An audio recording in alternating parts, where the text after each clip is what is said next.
उद्या भाजप नेते आणि केंद्रीय गृहमंत्री अमित शहा यांची हिंगोली शहरातील रामलीला मैदानावर सभा होणार आहे।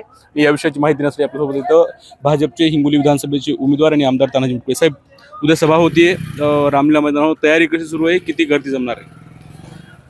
देशाचे गृहमंत्री आणि भारतीय जनता पार्टीचे नेते अमित भाई शहा हे उद्या 12 वाजता या आपल्या रामलीला मैदानावर मला आशीर्वाद देण्यासाठी येणार आहेत आणि 40,000पेक्षा कमी माणसं येणार नाहीत, त्यापेक्षा काहीतरी जास्त लोक महिला आणि पुरुष मिळून मोठ्या संख्येनं या कार्यक्रमाला येणार आहेत, अशी आमची पूर्ण तयारी चालू आहे।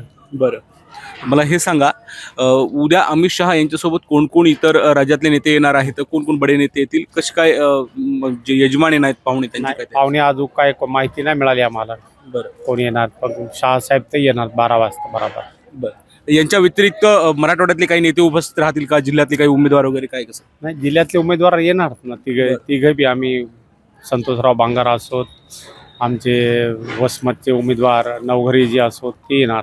बरं, एकंदरीत पाहायला गेलं तर हिंगोली विधानसभेमध्ये अनेक उमेदवार आपल्याला पाहायला मिळत आहेत। काही जण अपक्ष आहेत, त्यामुळे तुम्ही महायुतीकडनं आहात, रुपाली पाटील महाविकास आघाडीकडनं आहेत।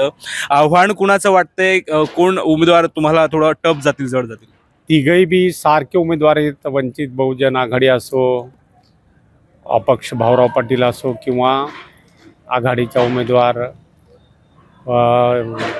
रुपालीताई असोत, हे तिघही सारखे चालणार। तिघांना जेवढे मतं पडतील, तिघं मिळून जेवढे मतं घेतील त्यापेक्षा जास्त मतं मला पडतील। बरं, काय विश्वास आहे विजयाचा? किती मतदान होऊ शकतो? तुम्हाला तयारी कशी सुरू आहे प्रचाराची? मला 1.25 लाखापेक्षा कमी मतं पडत नाहीत, त्यापेक्षा जास्त मतं मला पडतील।